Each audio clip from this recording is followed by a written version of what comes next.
শাহাবুদ্দিন আহমেদ, আপনি তো একজন সংসদ সদস্যের সঙ্গে কাজ করছেন, তার পিএ হিসেবে কাজ করছেন। তো একজন সংসদ সদস্যর কি কাজ, তার রোলটা কি, এটা মানুষ আসলে জানতে চায়। তো আপনার অভিজ্ঞতা থেকে যদি আপনি একটু বলেন। আমি আসলে সংসদ সদস্যের সহকারী হিসাবে আমি এখানে কাজ করছি, খুব বেশি দিন হয়নি। তো আপাত দৃষ্টিতে আমরা যেটা দেখি, অনেকেই মনে করেন শুধু সংসদ সদস্যের কাজটা মনে হয় শুধু আইন প্রণয়ন করা। আসলে বিষয়টা এরকম না। সংসদ সদস্যের কাজ শুধু আইন প্রণয়ন করা না, এর বাহিরে কিন্তু আসলে একটা বিশাল একটা কর্মযজ্ঞ থাকে। এই কর্মযজ্ঞটা যেমন তিনি তার সংসদীয় আসনের অল ইন অল, উনাকে আবর্ত করেই কিন্তু টোটাল উন্নয়ন কার্যক্রম থেকে শুরু করে সব কিছু আবর্তিত হয়ে থাকে এবং সব কিছুর জন্যই উনাকে আসলে দেখভাল করতে হয়। যেমন আমরা যদি বলি, যেমন শিক্ষা প্রতিষ্ঠানের কথা যদি আসেন, অধিকাংশ শিক্ষা প্রতিষ্ঠানের দায়িত্বেই আসলে একজন সংসদ সদস্য মহোদয় থাকেন। তিনি উনাকে দেখভাল করতে হয়, উনার সংসদীয় আসনের শিক্ষার ব্যবস্থা কেমন, উন্নত কেমন হচ্ছে, কোন শিক্ষা প্রতিষ্ঠান কীভাবে চলছে, এই শিক্ষা প্রতিষ্ঠানে আসলে কাকে সভাপতি যদি করা হয়, যদি প্রত্যক্ষ ভোটে যদি না হয়, কাকে করলে আসলে সংসদ ওই স্কুল বা ওই কলেজের পড়াশোনার মানটা এগিয়ে নেওয়া যাবে। পাশাপাশি যদি দেখেন আপনি একটা সংসদীয় আসনের জনগুরুত্বপূর্ণ বিষয় যদি বলি, আইন শৃঙ্খলা কমিটি, ওইখানে বিভিন্ন মানুষ থাকেন কিন্তু সভাপতি কিন্তু থাকেন সংসদ সদস্য। উনাকে ওভারঅল দুইটা বা একটা উপজেলা অথবা থানা যদি আমরা বলি, এটাকে ওভারঅল দেখভাল করতে হয়। দিন শেষে কোনো কিছু যদি অকারেন্স ঘটে উনার উপরেই কিন্তু বর্তাবে। সো উনাকে এই বিষয়ে সচেতন থাকতে হয়। এবং আরও কিছু উন্নয়নের কথা যদি বলি, যেমন বিধবা ভাতার ক্ষেত্রে উনাকে প্রত্যক্ষভাবে দেখভাল করতে হয়। বর্তমানে যেমন কৃষক কার্ডের কথা যদি বলি, আমরা ফ্যামিলি কার্ডের কথা যদি বলি, যদিও প্রশাসন কাজগুলো বাস্তবায়ন করে থাকে, কিন্তু মূল কাজগুলো কিন্তু আসলে করে যেতে হয় একজন সংসদ সদস্যকে। আর এলাকার রাস্তাঘাট উন্নয়ন, ব্রিজ, কালভার্ট, স্কুল, কলেজ, মাদ্রাসা তৈরি, তারপরে যারা প্রতিবন্ধী মানুষ, 60 ঊর্ধ্ব বয়স্ক মানুষ, তাদের জটিল রোগে আক্রান্ত, তাদের সহযোগিতার জন্যও তিনি কাজ করেন। মোটা দাগে সংসদে তো আমরা দেখি যে একজন সংসদ সদস্য তার এলাকার উন্নয়নের কথা বলেন, তার এলাকার সমস্যার কথা বলেন, রাস্তাঘাট খারাপ থাকলে সেগুলো তৈরির কথা বলেন।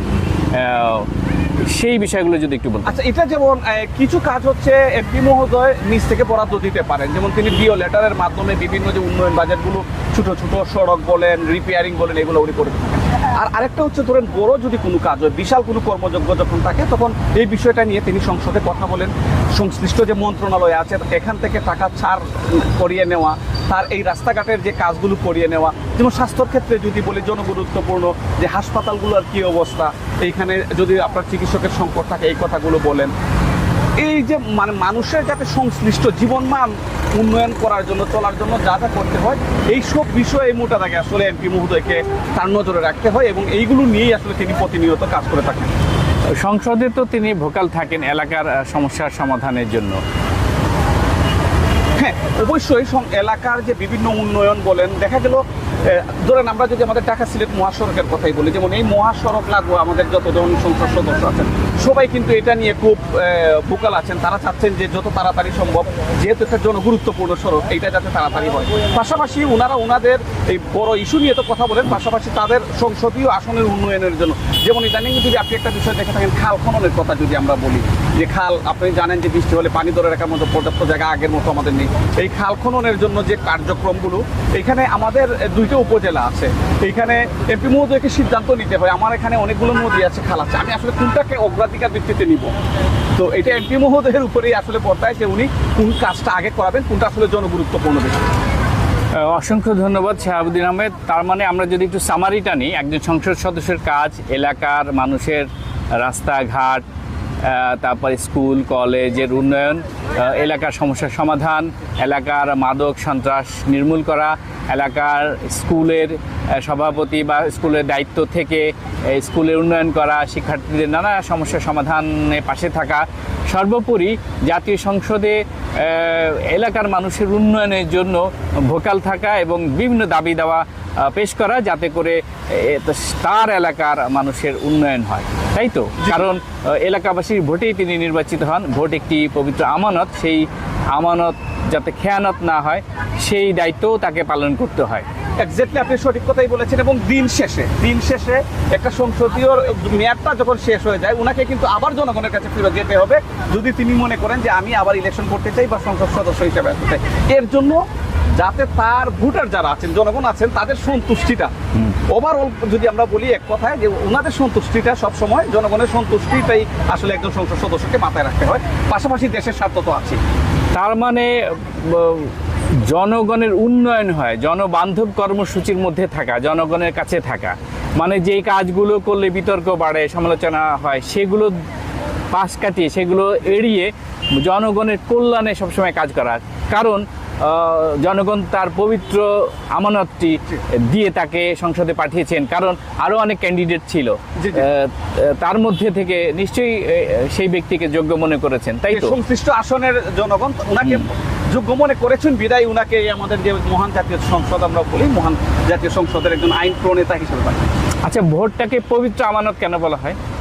কারণটা কি, একজন মানুষ, আমি একজন মানুষ অ্যাজ এ ভোটার, আমি যদি একজন ভোটার হিসেবে বলি, আমি অন্ধ বিশ্বাসে কি আমি 5 বছরের জন্য আমার সব কিছুর জন্য, আমার বাচ্চা কাচ্চার ভবিষ্যৎ বলি, আমার এলাকার উন্নয়ন বলি, মানে ওভারঅল আমার স্বাস্থ্য শিক্ষা থেকে শুরু করে যোগাযোগ অবকাঠামোর উন্নয়নের জন্য বলি, সব কিছুর জন্য কিন্তু একজন মানুষের উপরে আমি আমার দায়িত্বটা দিয়ে দিয়েছি। এর জন্য এটা পবিত্র আমানত। আমি অন্ধ বিশ্বাসে আমি মনে করছি আমার এই জনপ্রতিনিধি আমার জন্য এই কাজগুলো করে যাবেন, এর জন্য এটাকে আসলে আমানত হিসাবেই বলা হয়, পবিত্র আমানত। আচ্ছা, অনেক সময় আমরা আমানতের খেয়ানতের চেষ্টা করতে দেখি, সেই ক্ষেত্রে আসলে সংসদ সদস্যদের আরও কি বেশি ভূমিকা পালন করা উচিত? আপনি তো একজন পিএ হিসেবে সংসদ সদস্যের সঙ্গে কাজ করেন, তাকে বিভিন্ন জায়গায় নিয়ে যান, তার দায়িত্ব পালনে সহযোগিতা করেন। এটা আসলে খেয়ানতটা ঠিক আমার চোখে মোটা থাকে ওইভাবে পড়িনি। কারণটা কি, এটা আসলে পয়েন্ট অফ ভিউ।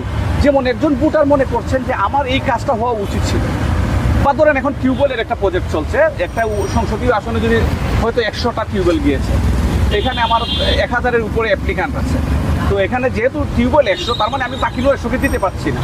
যে বাকি 900কে আপনি যখন দিতে পারছেন না, তখন উনি মনে করবেন যে উনি কোনো না কোনোভাবে বঞ্চিত হচ্ছেন। তিনি মনে করছেন যে আমি বঞ্চিত হচ্ছে, মানে আমার এমপি মনে হয় আমার জন্য ভালো কাজ করতে হবে। কিন্তু না, পর্যায়ক্রমে তো প্রথম 100 যাবে, পরে 100 যাবে, পরে 100 যাবে, এই করে করে দেখা যাবে 5 বছরের মধ্যে সবার অধিকাংশ নিডটাই আসলে পূরণ করা সম্ভব। সংসদ সদস্যকে কেন এলাকার অভিভাবক বলা হয়? কারণ যেহেতু ওনার থেকে ভোট দিয়ে পাঠানো হয়েছে, উনি আইন শৃঙ্খলা থেকে শুরু করে দেশের যে সবচেয়ে গুরুত্বপূর্ণ বিষয় আইন প্রণয়ন, এই বিষয়টা পর্যন্ত কিন্তু উনাদের কাছে দেশের জনগণ দিয়েছেন সাংবিধানিকভাবে। সাংবিধানিক দায়িত্বটা ওনার উপরে অর্পণ করেছেন বলেই আসলে এটা বলা হয়।